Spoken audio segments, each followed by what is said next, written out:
gozaimasu.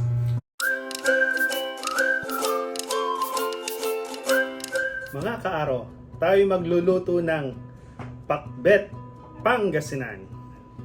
Ang main ingredients natin ay bagoong isda. Meron tayong liempo, bunga ng malunggay, kamote, kamatis, luya, ampalaya, sitaw, okra, sigarilyas, talong, at ang hindi magpapahuli at magpapasarap ng ating main ingredients ay lasuna kung tawagin sa Pangasinan.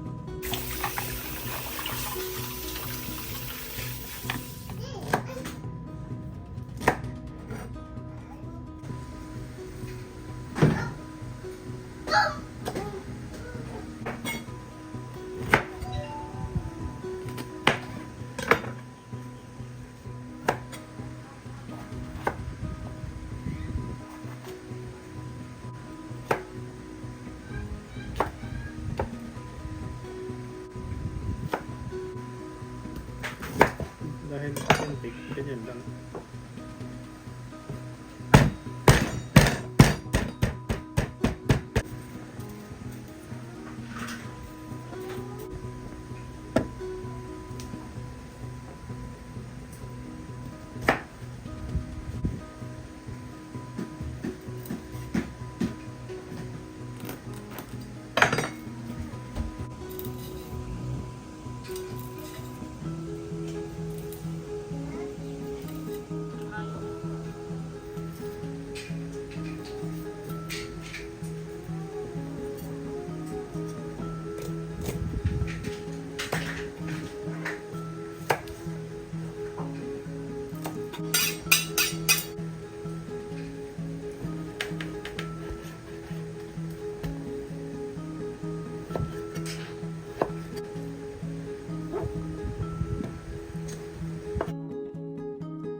Mga kaaro, lulutuin na natin ang pakbet.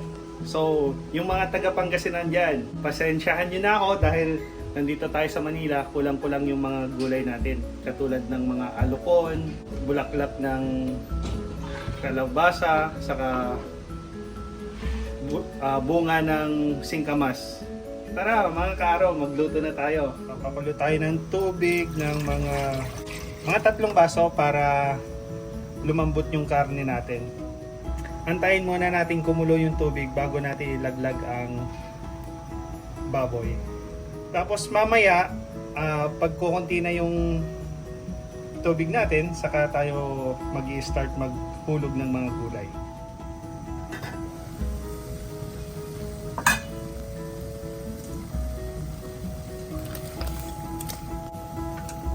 Sunod natin ilagay kamatis at luya.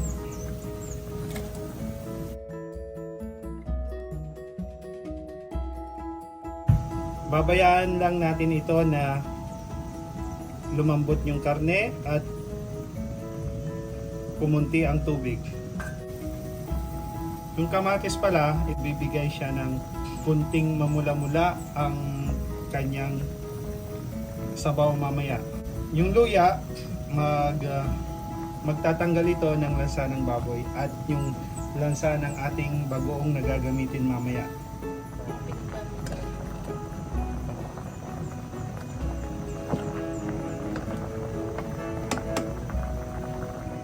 Pag ganitong konti na ang tubig, tayo maglalagay ng mga pampalasa. Una, lalagay natin ng magic sarap. Pangalawa, bagoong isda, galing Pangasinan pa.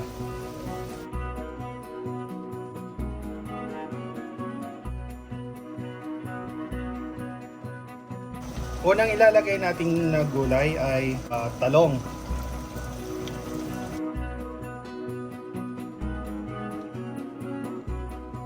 Pangalawa ay kamuting puti. Ito yung bunga ng malunggay. Bunga ng malunggay saka kung tawagin sa amin lasuna. ampalaya, sitaw, sigarilyas. Ang huli natin ilagay ay okra.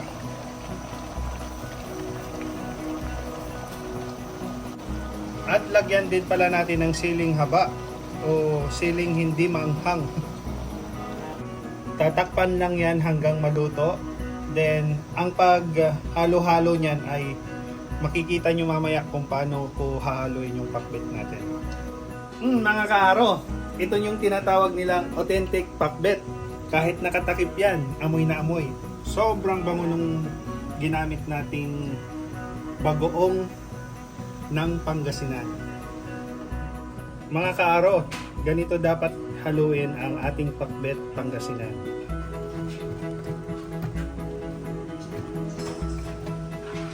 Yan ang turo ng aking ina na si Priscilla.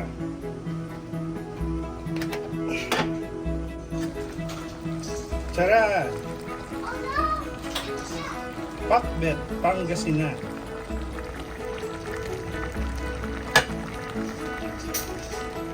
Luto na ang ating pakbet. Ipapatikim natin ito sa aking kasamahan sa trabaho na Ilocano.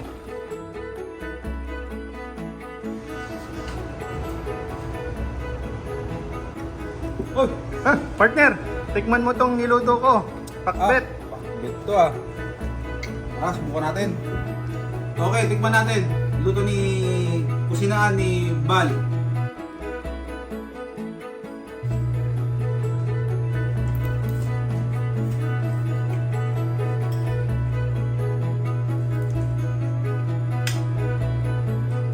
Maimas.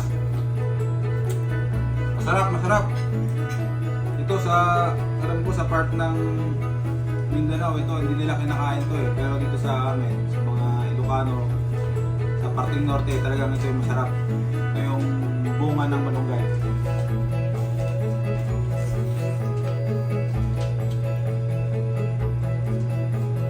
Ano masabi? Maimas. Pero may susundan pa ng iba. Bukod sa mga pagkain, ayon sa Philippine Academic and Supermarkets Association, binakaamba ng pagtaas ng presyo sa mga personal hygiene products. Mga kaaro, tama nga yung sinabi ng aking partner na masarap nga daw ang aking nilutong pakbet. Ito yung aking pinahanap na pakbet na luto ng aking ina.